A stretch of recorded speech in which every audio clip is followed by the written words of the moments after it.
सगळ्यांचं आपल्या कोमल अंगणे recipe channel मध्ये खूप सारं स्वागत करते, जिथे आपण बनवतो एकदम झक्कास रेसिपी, त्या पण तुमच्या आवडीच्या. तर आज आपण अशीच झक्कास रेसिपी घेऊन आलोय, ती म्हणजे गाजराचा हलवा. हिवाळा सुरू झाले की सगळ्यात पहिले दिसतात गाजरं आणि त्याच्यावरून आठवतो तो गाजराचा हलवा. तोच आपण बनवणार आहोत, तो पण कुकर मध्ये आणि दाणेदार. तर चला सुरुवात करूया.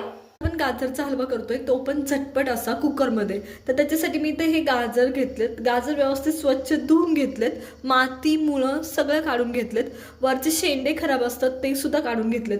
आता ना हे गाजर आपण किसून घेणार नाहीयेत. कुकरमध्ये एकदा मी सांगितलं होतं 2 वर्षापूर्वी की गाजर तुम्ही कट करून, म्हणजे अर्धे अर्धे असं कट करून डायरेक्ट कुकरमध्ये शिजवून सुद्धा घेऊ शकता.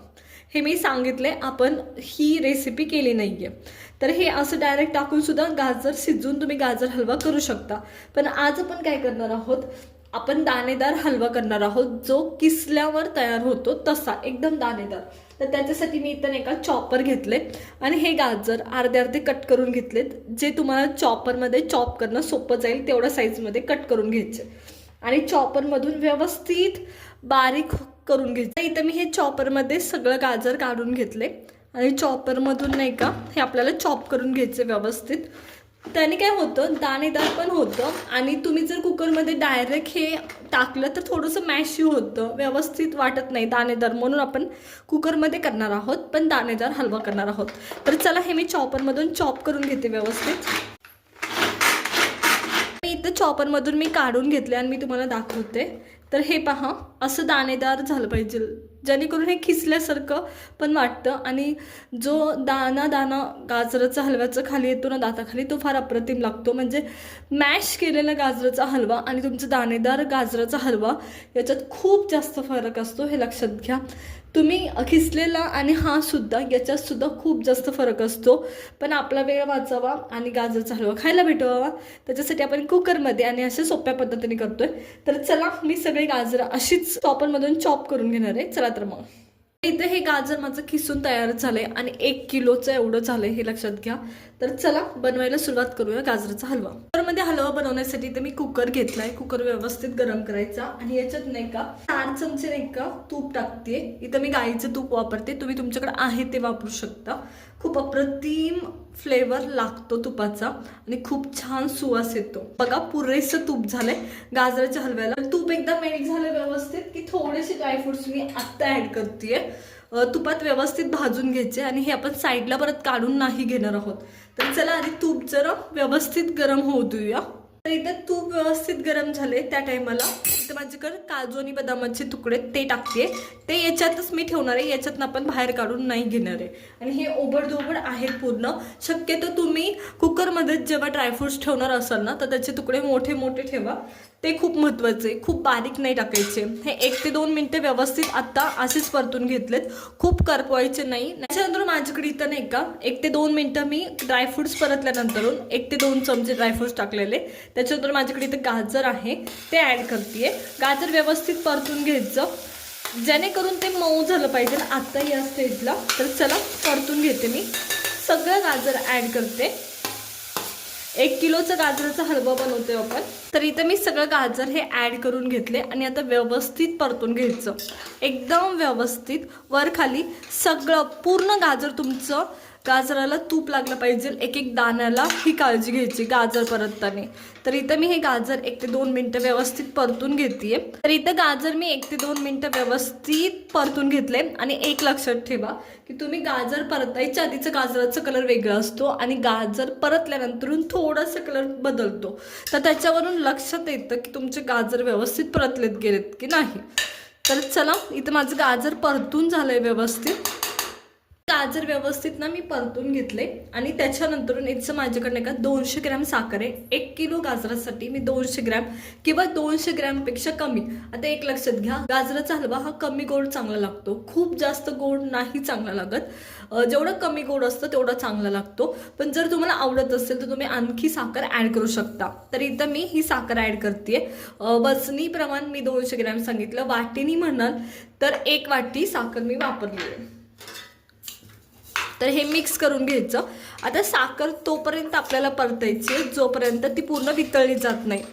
तर इथं मी ही परतून घेते 1 ते 2 मिनटं व्यवस्थित. इथं मी ना ही साखर ना पूर्ण मेल्ट होऊन गेली आहे आणि थोडं थोडं ना पाणी पाणी झाल्यासारखं झालं. आता ना थोडंसं याच्यातच हा हलवा हलवून घ्यायचा 1-2 मिनटं व्यवस्थित या पद्धतीने. साखर नाही का सोक करायचा प्रयत्न करायचा याच्यात. खूप भारी वास येतो आणि आत्ताच आणखी आपल्याला याच्यात बऱ्याच गोष्टी ॲड करायच्या, बऱ्याच म्हणजे 1-2. तर पहा या पद्धतीने. तर आता साखर टाकून हे 1 ते 2 मिनटं व्यवस्थित परतून घेतले. आता काय करायचं, इथं माझ्याकडे गरम दूध आहे. जेव्हा तुमची एखादी वस्तू गरम असते तेव्हा त्याच्यात ॲड केला जाणारा पदार्थ सुद्धा गरम असावा हे लक्षात घ्या. तर हे व्यवस्थित ना मी परतून घेतले. त्याच्यात ना दूध ॲड करते. आता एक लक्षात घ्या, अर्धा लिटर दूध ॲड करते. तर एक लक्षात घ्या, जर तुम्ही खवा ॲड करणार असाल तर तो एक 50 ग्रॅम इनफ होतो. आता मी याच्यात अर्धा लिटर दूध ॲड केले 1 किलो गाजरासाठी. 1 किलो गाजरासाठी अर्धा लिटर दूध फुल फॅटवालं न खवा घालता सुद्धा योग्य आहे. फक्त दूध हे चांगलं फुल फॅटी असावं हे लक्षात घ्या. आणि जर तुम्हाला खवा घालायचाच असेल तर तुम्ही एक 50 ग्रॅम म्हणजे 1-2 चमचे खवा ॲड करू शकता. आता हे 1-2 मिनटं मी हे असंच हलवून घेणार आहे या पद्धतीने. एक उकळी येऊ देणार व्यवस्थित. तुमचं दूध हे फुल फॅट असतं किंवा तुम्ही साईसुद्धा वापरू शकता. साई वापरले किंवा दूध हे पूर्ण फुल फॅट असतं तेव्हा एक्स्ट्रा खवा ॲड करायची काही गरज नाही. खूप छान होतो दुधात सुद्धा. पण तुम्हाला जर हवं असेल तर तुम्ही नक्की करू शकता. 50 ग्रॅम खवा ॲड करायचा 1 किलो गाजरासाठी. तो पण याच टायमाला करायचा हे पण लक्षात घ्या. तर आता इथं एक उकळी येऊ देणार. आता थोडी उकळी यायला सुरुवात झाली आहे. तर चला उकळी येऊ देऊया. उकळी यायला सुरुवात झाली आहे. गॅस बारीक करायचा. आता मी कुकरचं झाकण लावते आणि याच्या 2 ते 3 शिट्ट्या काढायच्या. 2 ते 3 शिट्ट्यामध्ये इनफ व्यवस्थित अगदी प्रॉपर असा हलवा तुमचा रेडी होता. चला तर मी शिट्टी लावते आणि शिट्टी काढून घेऊया. तर इथं हे माझं नाही का व्यवस्थित कुकर झालंय आणि शिट्टी पडली आहे. पहा पूर्ण शिट्टी पडल्याशिवाय शक्यतो कुकर उघडायचा नाही. आणि मेन म्हणजे हवा पण काढायची नाही, त्याने व्यवस्थित होत नाही. लक्षात घ्या, तुम्हाला घाई असतो तेव्हा आपण हे सगळ्या गोष्टी करतो, पण शक्यतो गाजर हलव्याच्या बाबतीत हे करू नका. व्यवस्थित शिजला तर तो चांगला वाटतो. तर पहा अप्रतिम असा गाजर हलवा झालाय आपला. त्याला व्यवस्थित ना वरती तूप सुटलंय. थोडीशी वाफ जाऊ द्या, मी दाखवते तुम्हाला. त्याला तूप सुटले व्यवस्थित. पाहिलं का, खूप सारं तूप सुटले त्याला व्यवस्थित. त्याच्यामुळं सेपरेट तडका द्यायची गरज नाही. आता इथे ना हा आपला गाजराचा हलवा असा झालेला आहे. आणि आता एक लक्षात घ्या, थोडंसं दूध असू शकतं तुमचं, तर मग नाही का ह्याला तुम्हाला आटवून घ्यायला लागतं. कदाचित असू शकतं, पण ते सुरुवातीला गरम असताना असतं. जेव्हा हलवा थंड होत जातो तसं ते थिक व्हायला सुरुवात होतं. त्याच्यामुळं तुम्ही जर थोडं असेल तर नाही आटवलं तरी चालतं, पण कधी कधी असू शकतं. म्हणजे 2 शिट्ट्या काढून किंवा 3 शिट्ट्या काढून तुमचं गाजर तर शिजतं, पण दूध असू शकतं. तर तेव्हा तुम्हाला दूध आटवून घ्यावं लागतं. तर इथं हा माझा गाजराचा हलवा तयार आहे. तर चला साईडला काढून घेऊ. आता सुरुवातीला उघडल्या ह्याच्यावर खूप सारं तूप दिसत होतं, तर मी ना आता याला परत नाही तुपाचा तडका देणार आहे. जेव्हा तुम्हाला खायचं तेव्हा त्याच्यावरून 1 चमचा तूप आणि त्याच्यानंतरून ड्रायफ्रुट्स ॲड करायचे.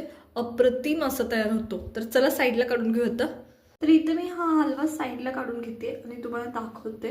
अगदी दाणेदार असा हा हलवा आहे. आपण जरी कुकरमध्ये केलाय तरी खूप गिचगिच नाही झालेला, अगदी दाणेदार असं झालाय. तर चला मी तुम्हाला दाखवते कसं झालाय हलवा आपला. तर पहा अगदी दाणेदार असं झालाय. तर इथे मी हा हलवा सगळा असाच काढून घेते पटपट. तर चला मी हा सर्व हलवा साईडला काढून घेतलाय. आता याच्यात मी थोडेसे ड्रायफ्रुट्स ॲड करते. तुम्हाला आवडीनुसार तुम्ही करू शकता. आता एक लक्षात घ्या, तुम्ही जेव्हा हलवा हा काढलाय तेव्हा त्याला ऑलरेडी तूप सुटलं होतं, म्हणून आपण तुपाचा तडका परत केला नाही. पण तुम्हाला हवं असेल, तूप वरनं घालण्याचीच इच्छा असेल, तर जेव्हा तुम्ही हलवा कोणाला पण खायला देता तेव्हा त्याच्यावर एखादा चमचा तूप नक्की ॲड करा. पण तसं तर काही गरज नाही, पुरेसं तूप आपण त्याच्यात टाकलं होतं. आणि जेव्हा तुम्ही कुकरमध्ये हलवा करताना तर त्याला बरंचसं तूप सुटलेलं असतं.